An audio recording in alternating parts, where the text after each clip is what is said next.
Hello and welcome to the Fit to Transform podcast, where you learn how to train and diet effectively and, most importantly, how to maintain those results for life, once and for all. I'm Nikias Tomasiello, a transgender training and nutrition coach working online with anyone who's ready for a true lifestyle transformation, anywhere they may be in the world. As a friendly reminder, any and all information provided is for educational purposes only. You should consult with your doctor before implementing any changes to your diet and exercise program. With that disclaimer out of the way, thank you for being here. Now grab yourself a cup of tea or pre-workouts and enjoy. Yo, dear listeners, welcome back to the podcast. Today I have with me Dr. Lauren Colenso-Semple. I wanted to have her on the podcast to discuss several topics about training and nutrition, starting with one that I'm very interested in, which I've never covered on the show before, the topic of energy availability. But first of all, Lauren, welcome, and thank you for joining me. Thank you so much. Happy to be with you. What I usually ask all of my guests to start with is, who are you? What do you do? And why are you so awesome at it? Well, my PhD is in integrative physiology, and that combined components of exercise training, particularly resistance exercise, and sex-based differences, female physiology, and aspects of endocrinology. So, what started for me as an interest in kind of sex-based differences evolved into an interest in female-specific response to exercise training, and I'd say the overarching um, goal it was to determine, are there sex differences, should women be training differently than men, and also to try to close some of the disparity in the literature. Perhaps your listeners would be aware that there are women are kind of underrepresented in this literature, and so my goal is also to promote the inclusion of female participants so that we can really answer some of these questions about biological sex. That's really fascinating to me. I actually recorded a podcast with David Nolan. I'm not sure if you might be familiar with his research. I'm not. Mm-mm. He's in Ireland, and he also is very interested in sex-based, if there are indeed sex-based, in the differences between the two sexes when it comes to resistance training adaptations. So I will want to get to that with you as well. And energy availability, in any case, is a topic that pertains to both sexes, but perhaps in slightly different ways. So I think a good way to start tackling that particular subject is by asking you to define what energy availability even is. Sure. Energy availability describes the disparity between energy intake relative to fat-free mass after accounting for exercise energy expenditure. So essentially, we're talking about how much is someone consuming in their diet. Let's say calories per day, and how much energy are they expending during exercise specifically, and what is that relative to their body composition? And we're looking at fat-free mass, which is sometimes also described as lean mass, and so that's really the equation that is used to identify energy availability. That makes sense. And why is energy availability important? Well, especially when we're talking about athletes that are Hmm. exercising quite a lot, and they're going to be expending quite a bit of energy during exercise. We need to make sure that they are appropriately fueled to perform that exercise. And so this is a relevant question, especially when we think of low energy availability. This is something that athletes are more susceptible to if they perhaps need to maintain a lower body weight in order to be successful in the sport, for example. So you might think of things like endurance athletes or gymnasts, dancers, perhaps cyclists, whereas there are other sports where actually, having a lot of mass, it provides you with a competitive advantage, like a football player, for example. That makes sense. So, how would somebody risk getting into a state of low energy availability? You've mentioned, for example, body mass. Yeah, so if you think about somebody who is doing a lot of long distance runs and they're a fairly lean individual, low body weight, and perhaps they're not doing much resistance training, so they don't actually have very much fat-free mass, perhaps. And then relative to all that exercise that they're doing and not having a ton of fat-free mass, they're also not consuming enough food to kind of support that amount of exercise. So that's sort of the scenario that we're talking about. Inadequate dietary intake and a lot of exercise activity in an individual who maybe doesn't have a ton of fat-free mass. And then, how would you even know if you are in a state of low energy availability? How does it present in terms of symptoms? So low energy availability affects a really broad range of systems. So when we think about exercise performance, it can certainly affect your exercise performance, but the longer term effects of energy availability are really widespread. So it can cause disruption to the endocrine system, so hormone issues. It can cause the accelerated loss of bone mineral density, which is particularly an issue for female athletes. It can cause menstrual cycle dysfunction. Um, it can cause gastrointestinal issues. It can cause metabolic function issues, and so we're cardiovascular issues. And so we're really talking about across the board of physiological issues that you can encounter. Low energy availability, at least when sustained for an extended period of time, can be really disruptive to all of these symptoms. And your question is an interesting one because since there's it can affect so many systems, we're not necessarily able to identify the warning sign as it for sure being low energy availability, and there could be things that are going on that we're not aware of if we're not testing for it. So, for example, you might not be aware that you're losing bone mass if you're not getting regular DEXA scans, and that is still going on under the surface. So perhaps that then manifests as you're more prone to injury if you're not getting your blood tested regularly. We might not know that there are hormonal issues, but there might be some sleep disruptions. So the loss of the menstrual cycle is one of the biggest signs because that's something that is really easy to detect, and then we might investigate further. If you were coaching a somebody without a menstrual cycle, so somebody assigned female at assigned male at birth, or somebody who has stopped having, or for some reason, like for example, I am a transgender man, so I haven't had a menstrual cycle in over a decade. How Mhm. would you? What would make you suspect, if you were my coach, that I might be in a state of low energy availability?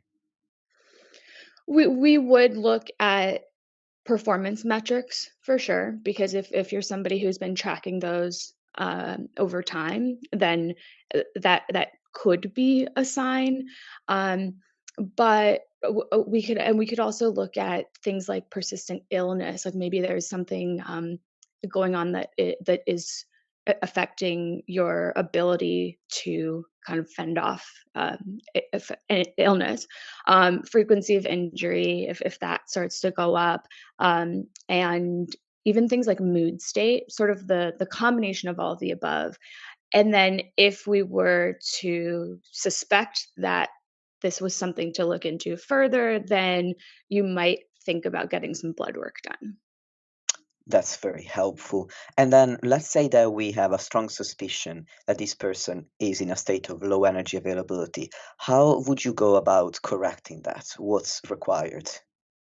It's it's this is tough because often people who end up in a state of low energy availability will return there sort of multiple times. So, you can quote unquote recover. It's a bit unclear how long that takes to recover. It's a bit Hmm. murky about best practices to implement to get to that recovered place. Um, but typically you'd look to back off the exercise volume or frequency perhaps, increase the energy intake, increase how much you're eating, Hmm. and then make sure that the individual is doing resistance training if they weren't already engaging in some. That makes sense. And I'm wondering, you said that it's a state in which you tend to fall, when people get into that state, they tend to fall back into it multiple times. Why would you say that? What are those situations in which this happens? Yeah, so if that level of training, that level of under eating, and Hmm. that particular body composition is conducive to your success in a competitive endeavor. So, this could be doing multiple bodybuilding shows in a year. This could be somebody who is trying to qualify for a Olympic gymnastics team, and so they have to go through all of these various tryouts or preliminary events. Or it could be somebody who is a cyclist, who feels like their performance is much better when they are lighter, and therefore they are going to eat less and less to kind of maintain that low body weight.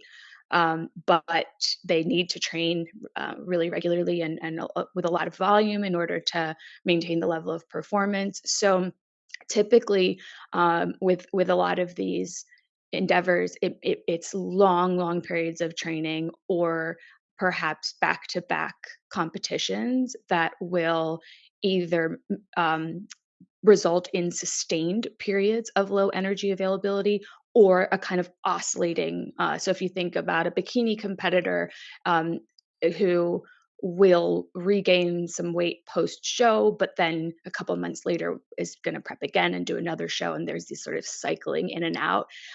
Because even if you are regaining body weight, that doesn't necessarily mean that you're recovered. It can because it affects so many systems, it can take much longer for all of those systems to recover. That makes sense. So what I'm hearing is that if you are in a low state of energy availability and you start correcting it, even if you regain a certain amount of weight, just the body mass regain doesn't necessarily equate to recovery because all of these systems are affected. And then you're saying, well, for some athletes, they need to be in a state of low energy availability for to be able to be competitive in their sport. So, in or at least it's advantageous for them to do so, to be in that state. Well, I'd say that might be the perception. Yes. And so objectively, could they be as competitive, with a different setup to the diet, the training, and trying to preserve lean, fat-free mass? Certainly. But it's often with a very competitive athlete, you're going to do what you know, and you do what you know works. And so it in and there are certain sports where you might put performance over your overall health for a period of Hmm. time, and so uh, I would say it's not that it's necessarily required, but the nature of the sport and perhaps the support that that athlete has around them is such that they are sort of encouraged to stay in that particular state. Ah, that makes a lot of sense. So if that were the case, where the athlete might not be willing to go through the actual recovery process and wait as long as it takes for the low energy availability state to be reversed. How would you at least try to mitigate the situation for them? If they can increase their food intake or take some periods of lower volume training, like some deload weeks or some rest, or if they could decrease some of their activity outside of the exercise training, that could be helpful. And again, because fat free mass is part of that equation, I would also say if you can be doing some resistance training, that is important. But even when we look at physique competitors, sort of quote unquote recovering post show, if you measure, metabolic rate, body composition, food focus, the return of a menstrual cycle, if that was disrupted during that prep for that competition, we can see that it can take months to even a year for, and also hormone levels to really return to baseline. So it is something that that does take kind of a long period of time potentially to fully recover from. And what we don't know is when you're kind of regularly in that state over a period of years, kind of oscillating back and forth between that what the longer term effects of the like the cumulative effect would be. Yeah, that makes sense. So far we've spoken about athletes. However, I wouldn't want the listeners to get the impression that this is something that can only really affect athletes, unless that's the truth. And so my question would be, is it possible for somebody who's not an athlete, who's just a regular person, and they exercise and they have their own diet, to get into a state of low energy availability? And if so, how can that happen? I'd say that's probably rare, just because exercise energy is or exercise is a very key component of this equation. At least if we're defining it from a research perspective, um, it's it's important to make a distinction between the idea of low energy availability and being in a calorie deficit, right? So Hmm. when we're in a calorie deficit, we're just overall consuming less than than we are, or expending more than we are consuming, or vice versa, Hmm. right? And therefore that can result in weight loss. But and of course, exercise can be a part of that because it's a component of energy expenditure. But this specifically is looking at this person's fat-free mass, and then what are they eating relative to the kilograms of fat-free mass per day, and um, how is that compared to their exercise energy expenditure. So typically, this is somebody who's going to be performing quite a bit of exercise. Um, but I suppose this you could get in this state if you are severely under eating and you have low fat free mass and you're exercising more recreationally. That would probably be the only circumstance that I can envision where your recreational exerciser could end up in this state. I am waving at my younger self who had a lot of time on his hands when he was a teenager and made the decision to lose weight and did exactly that. Ton of exercise, no eating, no lifting weights, low energy availability. Yay, that was me. I am the rare exception to the rule. I was not a competitive athlete.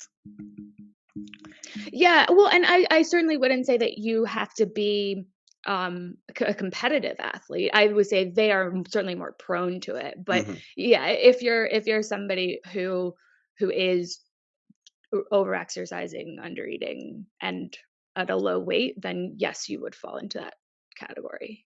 That makes sense.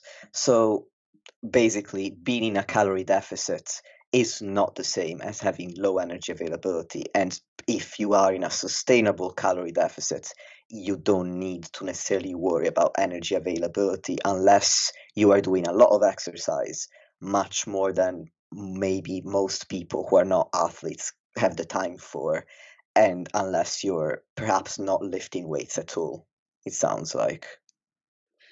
That's right, and I mean, with the caveat that when your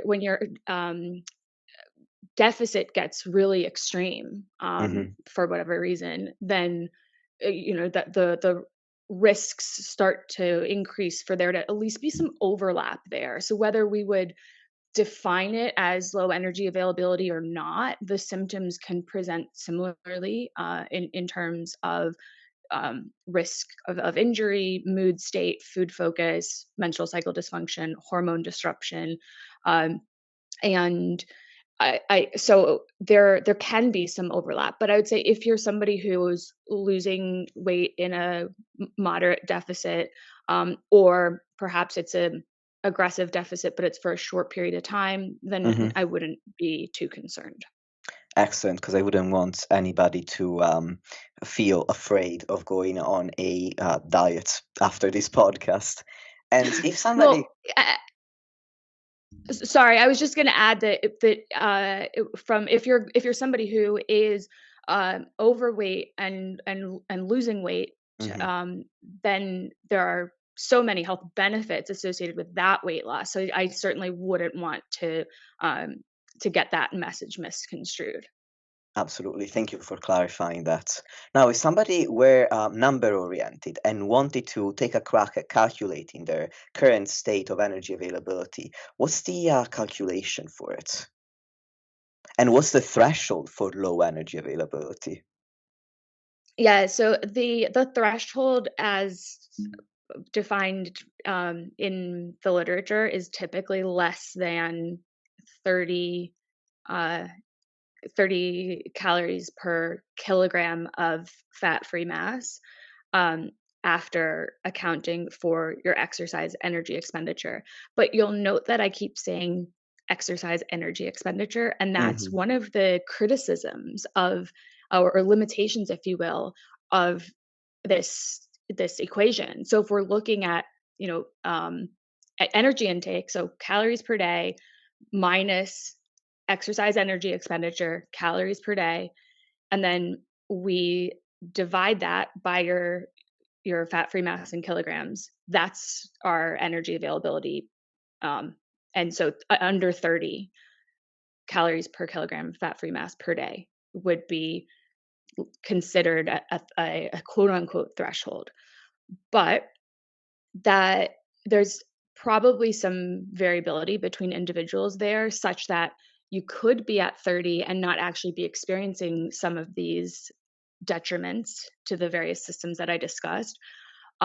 Or but you could also be above 30 and be experiencing some of these. So Mm. I think it's important that we not be too rigid on relying on this equation and the number. We need to take that in combination with the symptoms that we're observing in the individual and any results of kind of subsequent tests that we might do that could point to this being an issue.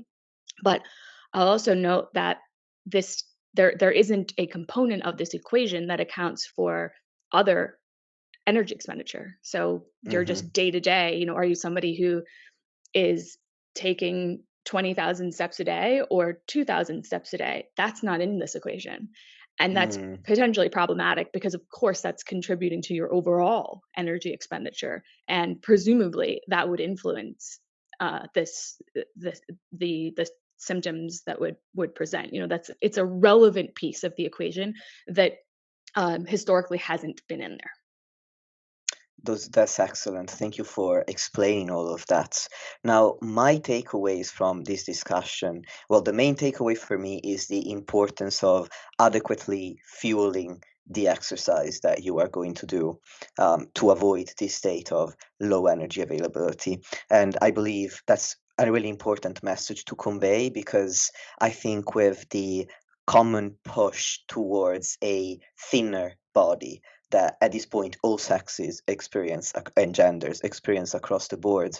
Um, Often exercise is seen as a means of achieving leanness or staying lean, and a lot of people may associate the idea of exercising more with the idea of eating less to achieve this thinner body, to a point where they are under fueling the exercise, and that's when performance tanks and they're not actually getting fitter as they would want to, and they might even in an extreme case put themselves in a state of low energy availability that can have long-term impacts on their mental and physical health. Yeah, I think you make a great point, and I would add that often, if you are that underfueled and you're doing some resistance training, you're not going to be in a state to put on any muscle. And when we think about a a skinny physique versus a lean, muscular physique, the health of that individual might really vary because, especially as you age, putting on and maintaining and retaining muscle is incredibly important. Um, and it's going to make you a metabolically healthier individual. And so if you are either not doing any resistance training or you're doing some, but you're underfueled, then you're not really reaping the benefits in terms of putting on that muscle, which has a multitude of health benefits and functional benefits over the lifespan. That is an excellent point. So then the two takeaways to me are then don't be afraid of fueling your training and definitely do some resistance training to put on lean mass. Absolutely. So I'm pretty happy with this conversation on low energy availability. At least I've covered all the questions I had. Do you think that we missed out on anything that you would want to delve into a little bit? No, I think we've covered it pretty well.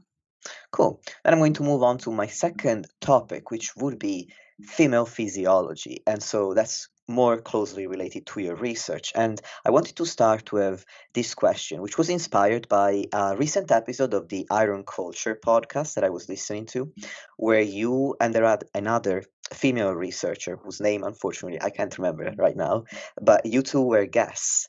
And I think I would be that inspired my question because I think it would be really educational if for the listeners that is, if you could delve into the specific reasons for the research that you conducted, like what are some limitations of research that you wanted to address by looking into specifically female physiology. I think, as I mentioned at the very beginning of our Yeah. chat, there's a really underrepresentation of female participants in exercise physiology research, among other many other fields. The default has always been, let's just study young biological males, Hmm. and then the female uh, individuals are left to say, oh well, maybe that applies to me, right? Hmm. But we don't necessarily have the science to support that. One of the main reasons why scientists are hesitant to include female participants or to select them as the target population is because of this possibility that hormones are going to affect the outcome of interest.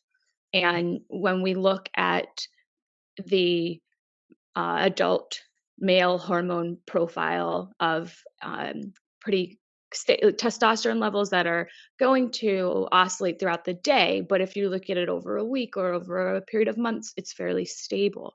Whereas when we're thinking about the ovarian hormone profiles of potential female participants, that those can be very highly variable. If we're looking at hormone fluctuations throughout a menstrual cycle, if we're looking at hormone fluctuations throughout a pregnancy, if we're looking at the hormone profile of somebody who is on a hormonal contraceptive, if we're looking at the hormone profile of somebody who's perimenopausal, those are all pretty distinct from each other. And if you are doing an exercise test, pre and post, and those types of hormone fluctuations might affect your outcome of interest, then there's a lot of pressure to standardize when you're doing the testing, or to say everybody in this sample needs to be on the same type of hormonal contraceptive so that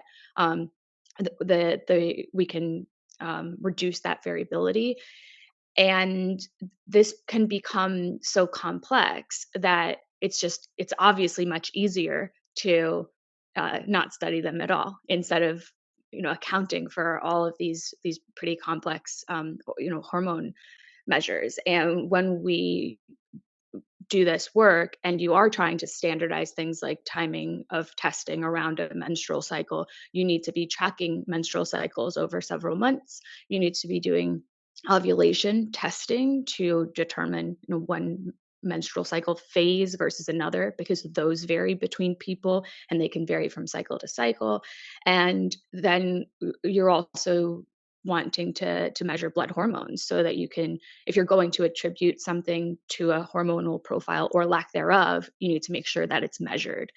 And so a lot of researchers don't have the resources to do all of that on top of everything that goes into actually answering whatever the initial research question was in the exercise study. So that's the long-winded way of saying some of that would explain some of that underrepresentation of the female subjects. My question would be, do we need to account for all of this when looking at female subjects? Does it actually affect the outcomes that we want to measure to the extent where we need to account for it with these many resources and this much attention? That was one of the questions that I really wanted to answer. And of Hmm. course, there are so many potential outcomes of interest in this field, right? So we could be looking at things like metabolism, or response to uh, endurance exercise, or adaptations to resistance exercise. We could be looking at acute performance. There are various outcomes of interest, but my specific area is skeletal and muscle physiology. And so the outcome that I was looking at was protein synthesis in response to resistance exercise. And I looked at that in the distinct hormone profiles during menstrual cycle phases. And I also looked at that in oral contraceptive users, in the sort of active pill phase when you're taking the exogenous hormones, and then during the inactive pill, or kind of pill free week, if you will. And I did not observe differences between cycle phase. I didn't observe differences during oral contraceptive pill phase, which would indicate that we could be and should be doing muscle physiology research in these female participants without needing to worry about standardizing the timing according to cycle phase or pill phase. I think the research you're doing is so important because if we can find out which outcomes require um, a greater amount of attention to these aspects and which don't, that's going to be a massive step forward to have more researchers include more female participants in research. Absolutely. And I think what we've learned over the years about testosterone is really telling, because 20 years or so in the scientific community and in the sort of lifting community, there was a big emphasis on needing higher testosterone, or the post-exercise spike in testosterone, and there was this belief that that was somehow the driver of muscle growth. And what we know now is that's actually not the case. And as long as you're somebody who has the testosterone levels within what is a very broad, quote, normal range, it's not, the levels aren't predictive of how you will respond to resistance training in terms of strength gain or muscle gain. The only situation in which that becomes important is if you're below the normal range, and you might need a little boost, or if you're above, well above the normal range, as in somebody who's taking exogenous testosterone. So my uh what we've learned about this, you'd think perhaps we would wonder if the same would go for the female sex hormones, but Mhm. we know way less about them. There has been far fewer studies really trying to tease out the potential effects of these hormones, and so the result of that is, instead of saying, well, let's start from a point of maybe they're not that important given everything that we've learned about testosterone over the years. But I think that, at least from a fitness community, there's certainly a big camp of people who take the other approach and to say, no, they must be very important. Yeah, that makes sense and actually covers a question I was going to ask you about the female sex hormones. And I have another question on that topic with regards to a camp in the fitness community that actually, in quotation marks, blames progesterone, for example, for body composition rather Mm. than resistance training adaptations. So, for example, I've heard people say that progesterone makes fat loss harder, or it makes people fat loss resistant. And I'm wondering if there's any truth to that, if you're aware of any research on that topic. I'm not. No. I think, uh, when we look, especially at, um, people who are on hormonal contraceptives, they're typically on a combined pill. So they're taking exogenous, um, ethinyl estradiol, so like a synthetic estradiol, and a progestin, so a synthetic progesterone. And there are also oral contraceptives that are actually a progestin only. And when we look at those pill users, you'd think, oh well, if there's something, that about progesterone that is really negatively impacting body composition, then wouldn't that manifest to a greater extent in those individuals? And we don't see that.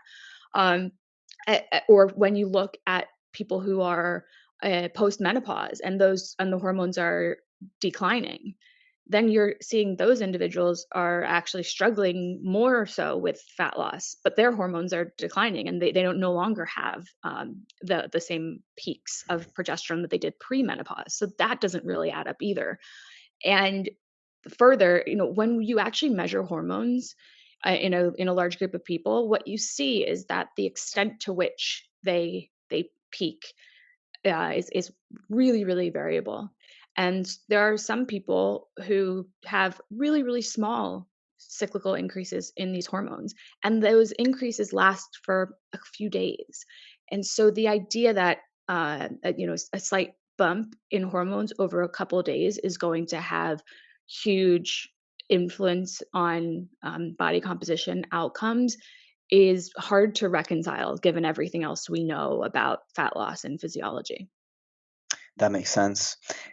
At the same time, um, I think it's important to cover the fact that we're not really invalidating the experience of people who, around certain phases of their menstrual cycle, struggle with an increase in hunger and an increase in cravings. Is that right?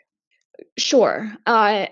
Whenever we're trying to determine something from a scientific perspective, we're looking at large groups of individuals. By design, we have to do that, in Hmm. order to report averages. But certainly, when you look at the spread of the data in response to pretty much most outcomes that we measure, there are going to be, the idea of higher or lower responders, and then of course your subjective experience is variable as well. But what we have to remember too is that your subjective experience includes a whole lot more than just the action of a particular hormone. That's not how, like, physiology is so much more complicated than that. And there's psychological components and there's social components.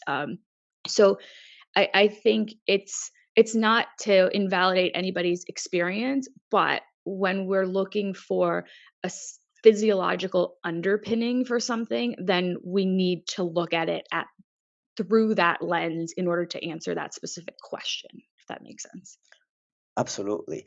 I think, if anything, having a conversation like this is really empowering to listen to, because if you're told, well, you have certain spikes in progesterone across the month and that makes you fat loss resistant, that, well, what can you do about that? uh, Short of taking out your ovaries, absolutely nothing. Whereas if you know, well, yes, there are certain times of the month, let's say PMS, the PMS week, when I normally have an increase in hunger and cravings. Well, you can do something about that because you can work around it. You can make certain decisions about your diet if you're trying to be in a calorie deficit. And so, in my opinion, it's not invalidating, it just explains. It's relieving, if anything, to know, hey, it's not just all about my hormones. There are behaviors that I can actually adopt that are not affected by that alone, that are under my control. Absolutely, and I think your example of menstrual symptoms is a really important one because that's something that um, we don't all have that same experience, and Mhm. it doesn't manifest the same in everybody, and the timing of it can vary between people, and the way that people manage that varies as well. But when people ask about adjusting their training in response to menstrual symptoms, I say, yeah, that's certainly an option that you should consider because we're probably only talking about one, maybe two exercise sessions.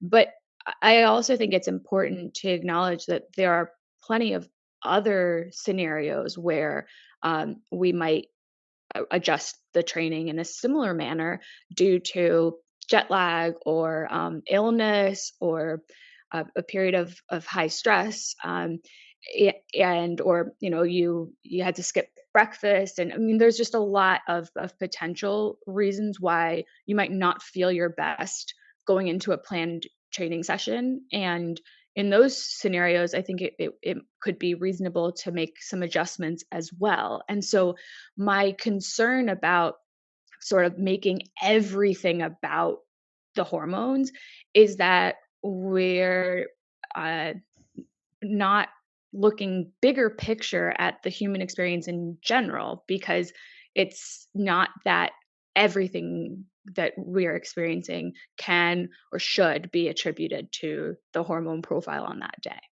Absolutely. Without even having listened to the episode, you're echoing exactly what Dr. David Nolan said when I asked him about, hey, there's this camp of people who say that you should do phase-based training, adjusting your menstrual cycle, or adjusting your training around your menstrual cycle. What do you think? And he basically said exactly what you said just now.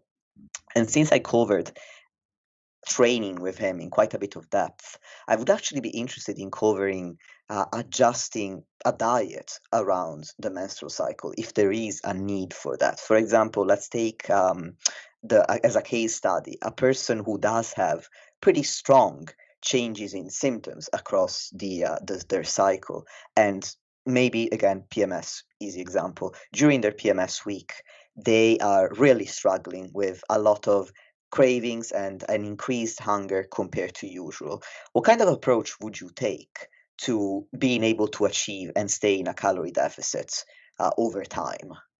Well, I think we need to remember that, just as you said, when we're talking about how a calorie deficit is going to impact fat loss, it's over time. And so we can talk about uh, your caloric intake in a 24-hour period, but our physiologically that doesn't really mean anything, right? So we're that's just a way for us to quantify it. What we're looking at is the longer term um, relationship between the deficit and the fat loss, if that's the intended goal. And so, because of this, we can do things like calorie cycling. We can do things like refeed days, um, where you might eat more on Monday and less on Tuesday in an intentional way. But when we look at it over a week or over a month, we're still achieving the deficit. So if, for example, during the couple of days that you're experiencing these symptoms or a increase in your appetite, and you know that that is sort of predictable for you, I think it would be reasonable to say, okay, well, for those couple of days, we'll increase the calorie intake, and then for the subsequent days, we can decrease accordingly in order to stay on track for the goal in mind. I think it's important to. I'm glad that you honed in on the fact that I said over time, because I think it's very common to take an approach to dieting where if you, let's say, you use calorie tracking as a tool, you set yourself a calorie target, and for one, it's a very specific number. And you need to accomplish that specific number every single day for the entirety of your diet. Otherwise, you are a failure and you should try harder. Whereas there is variation in your day-to-day experience, in your week-to-week experience. Sometimes it's more pronounced because maybe you have a strong response to phases of the menstrual cycle. Sometimes it's less pronounced, but still there, even in people who do not have a menstrual cycle. And I think it's important for people to know, hey, it's fine if you alter the amount of calories you eat on a daily basis. What's important is, are you achieving a deficit over time? Yeah, I think that you're right. When people get really tied to their tracking apps, and not to say that tracking can't be a useful tool, I think it is a good tool to use for a period of time because you learn a lot about how much you're eating and what portion sizes are. I think it can be really valuable, but um, there are certainly maybe on days that you train, you find, oh, my appetite is higher, or maybe on the weekends you want the flexibility to go out to eat, and you'd like to a lot more allocate more calories to those days, or you sleep later on some days, and therefore you don't find that you need to eat as much because you're not awake for as long a period of time. I think there are so many components that go into it, and certainly when I've worked with clients, we've experimented with different types of structures. Having a couple of higher days and a couple of lower days, whether that's due to appetite changes on training versus rest days, or the desire to have more flexibility for weekends or for travel. I think there are so many ways that you can design the diet to achieve that goal. And for somebody who's never had this experience before with tracking their body weight regularly to see fat loss, tracking their calorie intake, maybe it's their first time approaching it, what would you tell them about expectations around body weight fluctuations related to the menstrual cycle? Because most people get really attached to the scale, and Mm. as I'm sure we're both aware of how this can be problematic if you have a regular menstrual cycle sometimes. So I would want to know what you would tell this person who has no idea about what to expect. Yeah, well, I think that just as we're looking at the nutrition stuff as a kind of longer term design and setup, and that a deficit is achieved over time, fat loss is achieved over time. Um, there and we can have these higher or lower days, and those aren't going to dramatically influence the ultimate outcome. The same really goes for body weight. I think consistent weighing is helpful because you'll have higher and lower weights. And there are individuals who, when you're on your period, so the start of the cycle, but the body weight will go up. It could be as much as a couple of pounds in some individuals. Other people, we don't see a lot of change, but that's certainly a possibility. And if that's something that you see, then you can know, when I'm looking at my trend of weight loss, I can kind of throw out that data. Like that's because I know, oh, that was due to my cycle. So you don't need to freak out and redesign your diet or lower your calories. Um, and there are other reasons too why you might have a kind of outlier higher body weight. Maybe you had a higher sodium meal. Maybe you ate dinner later than typically you do, and therefore, or you're using a different scale even. So I think having a lot of measurement points can be helpful because you can see, oh, like the overall trend is this, and I can kind of ignore those outlier higher numbers. It's interesting that you said you can throw that data out because it made me think about my approach when somebody has a cycle. First off, if I've never worked with them before, the first couple of cycles, I want to track when it happens and what response their body weight might have to get an idea whether there's a pattern or not. Because again, the menstrual cycle is very individual, and some people do not have any pattern. Some people have a very clear pattern. For some people, the body weight doesn't change very much. For some people, it changes massively. Anyway, first I want to get to know if there is such a pattern. I want to get to know the data. But when I do know the data, what I like to do is rather than throwing out the couple of higher weigh-ins during certain phases of the cycle, if they are pretty regular, we know it's a pattern for them, I actually tend to take the data from the week in the cycle when their body weight tends to spike up and compare it to the data from the same week in the previous cycle and the same week in the next cycle. And so if I see that there's, let's say the goal is fat loss, if I see that the trend is down across these weeks, that's extra confirmation for me that fat loss is indeed occurring. So I tend to compare the same week of the cycle to the same week of the cycle in different cycles, if that makes any sense. I think you could do that, but when we're thinking about fat loss that's occurring over a period of 10 weeks, let's say, um, I would be able to see a very clear trend, I think, without including that. Mm-hmm. Um, as like a sub-analysis, if you will, and especially because that in order for that to be valuable, it really does we need to make sure that the weight gain during the cycle is really consistent from one cycle to the next. So, I think if you were to establish that, yes, it is very consistent, then then it could be worth doing, but there's just so many variables that I would say, uh, certainly tracking when they're on their period is important. And if there's anything else that any other information that might inform how you're managing the nutritional programming for that client, then the more information you have, the better. Ah, that's amazing. Thank you for critiquing my approach. When people don't fully agree with me, it always makes me think. You made such a good point. Thank you, Lauren. So, saying that, I learn something whenever I interview my guests. That's why I love my podcast.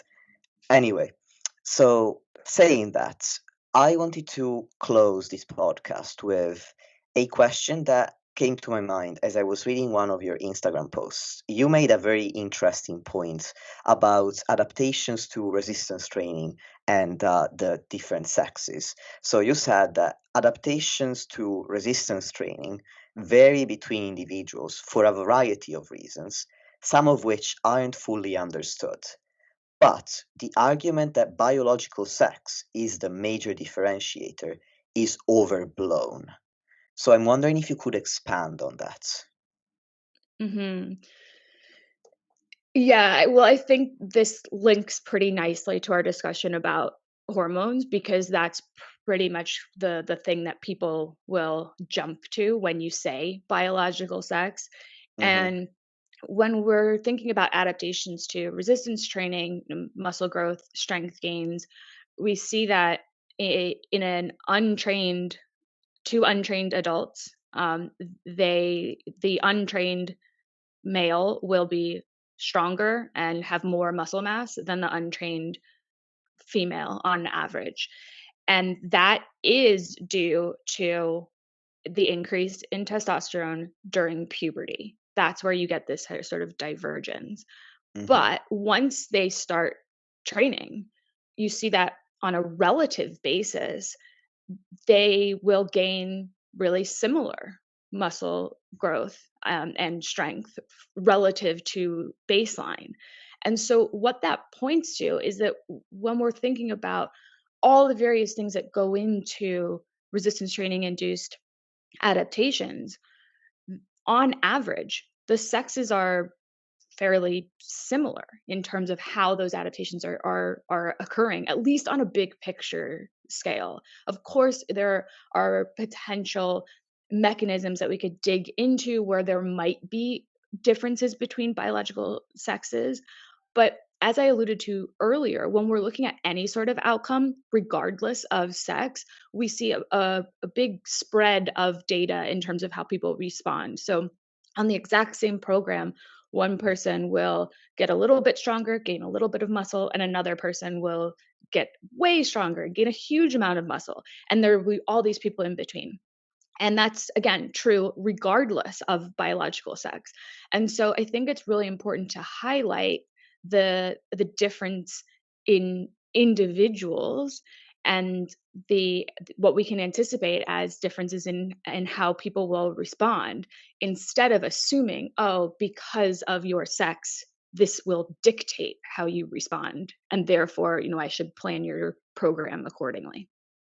Yeah, that makes a lot of sense. And it also ties in with what you've been saying throughout this podcast, which is we can't just reduce people to their hormonal milieu because we're then excluding all the other aspects of their lifestyle, their genetics, that can all also affect resistance training adaptations, as well as responses to dieting, nutrition, and all these other aspects of fitness that we care about. Absolutely. Thank you, Lauren. This was such an excellent conversation. I was really looking forward to having you on because I've been following your work in maths ever since you joined, because I've been subscribed to maths for years now. And you're very articulate in the way that you talk, and you make points that not many other people are talking about. So I was really keen to have you on, and I can only thank you again for coming on. Thank you so much. It was my pleasure. Before I let you go, can you tell people where they can connect with you so I can put all of the links in the show notes? Sure. I'm on Instagram at Lauren CS1, and you can check out the Mass Research Review. And it's great to hear you are a subscriber. And that's at Mass Research Review on Instagram or massresearchreview.com. Perfect. So I'll make sure that everybody has access to those two resources. And now, once again, Lauren, thank you. Dear listeners, thank you as well for gifting me and Lauren with some of your time today. And until the next episode.